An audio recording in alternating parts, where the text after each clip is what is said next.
In this episode of Hockey Inside Out, we get philosophical and ask the question, who are these Montreal Canadiens we see playing before us?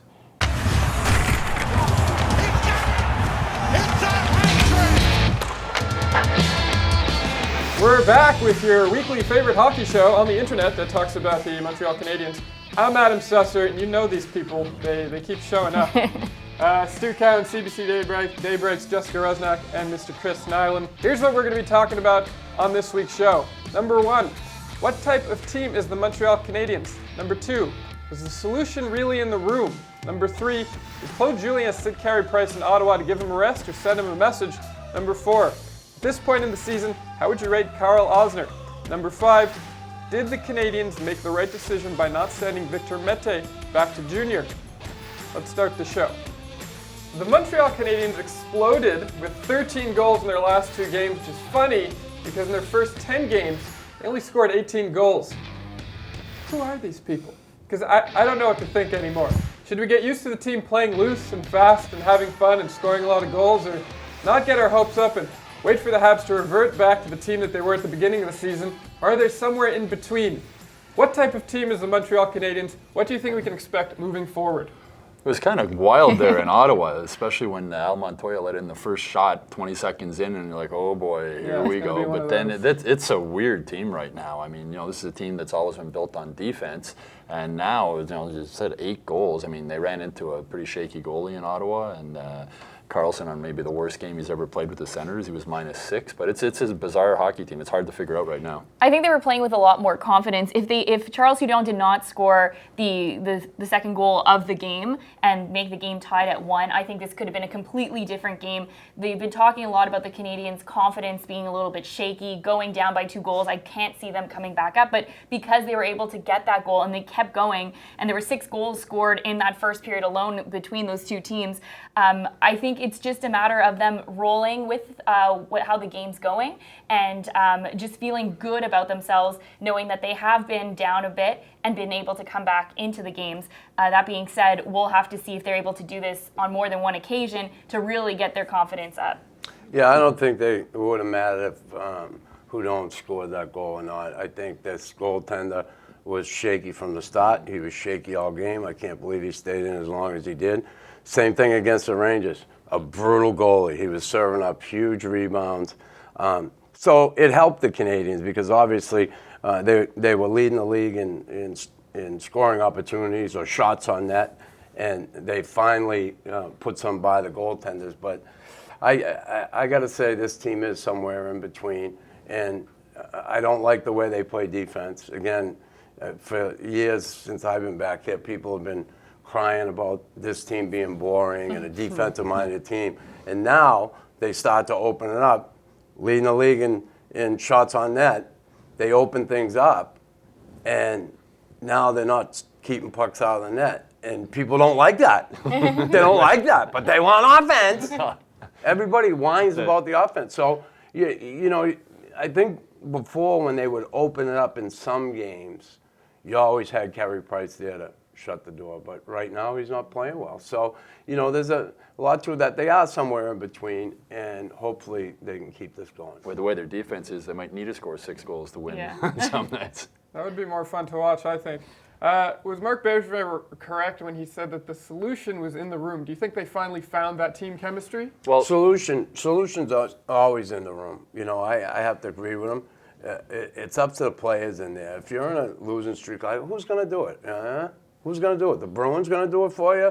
Or Guy Carbonneau, and the he was Whalers. the coach. And he said, I can't put my skates on and go play it's out like, there. The solution is in the room. Those guys have to come together as a group and say we've had enough and just keep the nose to the grindstone. Well, the thing is, when Bergevin met with the media, he had like his list of excuses of what had gone wrong. A puck went in off Weber's skate. This happened. This happened. This happened. In Ottawa, they got good bounces. Yeah, and Anderson was terrible in nets. So every hockey team has good bounces and bad bounces. They talk about puck luck. Well, puck luck goes both ways through it, and sometimes you're going to have it, sometimes you're going to not. In Ottawa, they had it. They took advantage of it. They scored 8 goals.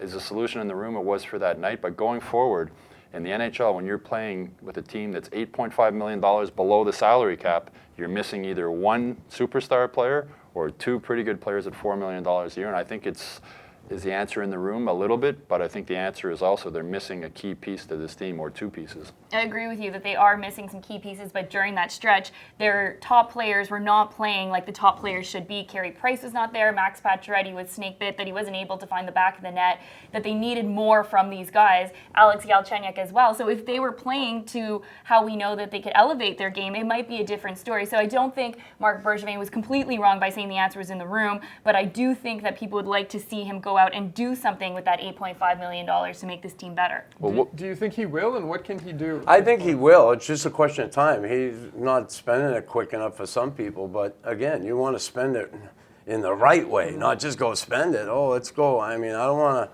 to go to Ogilvy's. I'm going to go to Ogilvy's. I'm not going to Marshall's or Winners. Well, you know? And it's...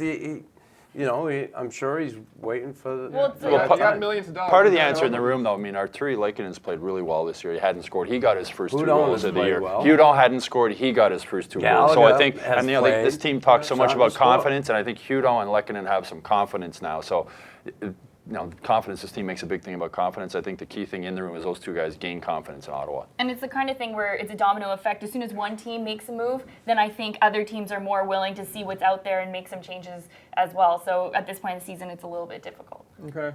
Claude Julien sat Carey Price in Ottawa on Tuesday. Do you think that was to give him a rest or to send him a message? I think it was between the goaltending coach, Stefan Waite, the head coach, and Carey Price. I think they probably talked about maybe, listen, let's hold them back. Come on, there were, how many games they play up to that point? 12 or 11, 12? And Montoya played one game. I know it was a game in the division. People are saying, oh, you should play him, you should play him. I didn't have a problem with it. I know a lot of people did, but what are you going to do? You go on the road here, throw him in the net the first game here on Thursday, and then the back-to-back, maybe the second game.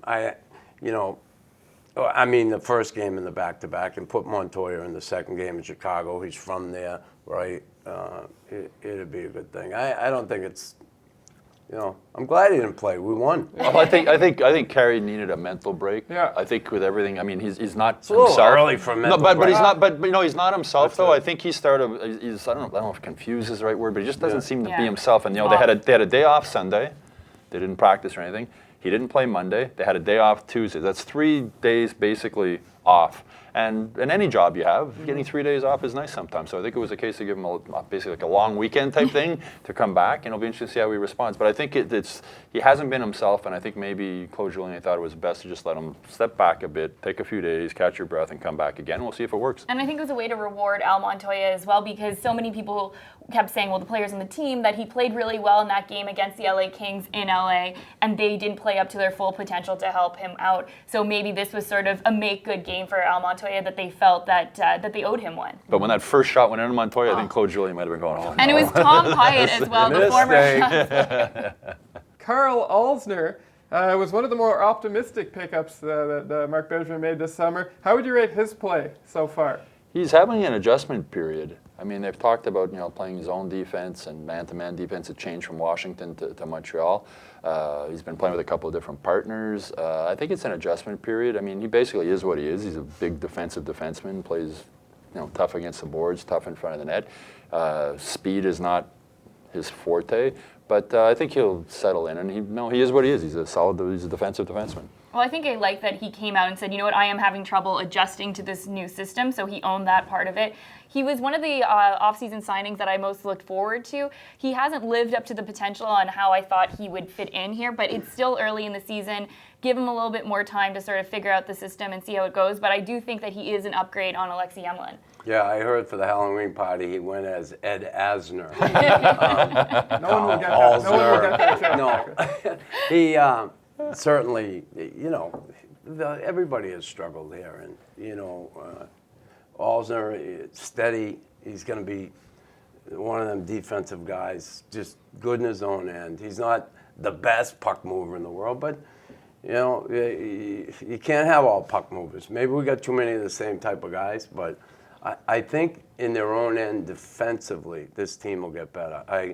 They can't go on this season and keep playing like they are in their own end, and it'll eat him up. But he's he's a guy that, again, it's all new to him here. Now, for us in the media, he's great to have. I'm Yeah. sure Jess will agree with me. He's such a thoughtful, intelligent guy to interview. He gives great answers. He'll stand there and answer questions for half an hour. So in the media, we love him for that. Yeah. But I think, as I said, he is what he is, and he'll fit in here, and I don't think he'll be a problem going forward. Going back to what you said, Chris, about seeing the Habs tightening up defensively, do you see them maybe one day forming or morphing into this team that plays like they did offensively against Ottawa and being able to maintain That's a little difficult, but again, they can get better in their own end.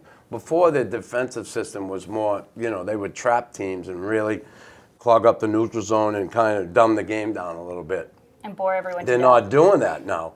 They're pushing the pace a little more. But when they're in their end, they can certainly play a whole lot better than they are. They seem to be making some mistakes that are costing them big time where they never did it, but there was less mistakes before. Okay.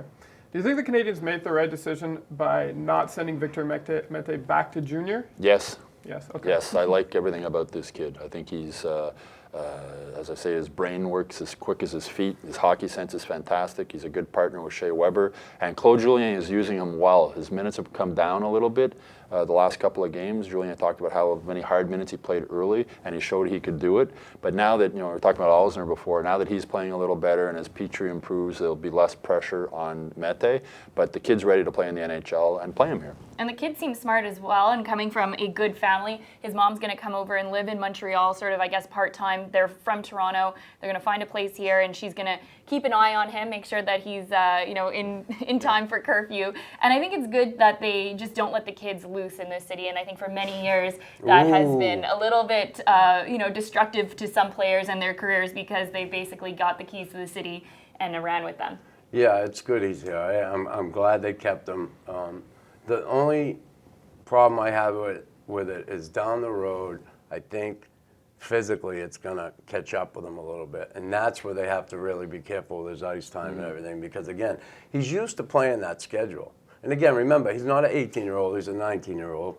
And it does make a difference, but he is going to feel it physically at some point.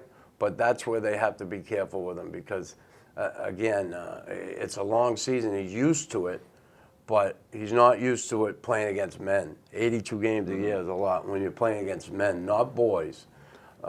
And that's where it might be a little difficult on him down the road. But the kid's handle it well. He's good at avoiding hits too. He's got the spin move. He spins off. He doesn't really leave himself open to get hit hard. And also, he comes from the London Knights, which is probably the best junior organization in the Canadian Hockey League. It's run like a pro team, and I think that makes a big difference. And you look how many kids from the London Knights come and go directly to the NHL. He's another one. And I like the way that they've been handling him. He has made some mistakes in the game, but Claude Julien hasn't made him feel awful about it, that he knows this is what happens when you have a young guy coming into the NHL. Yeah, he's no Michel Therrien in that respect.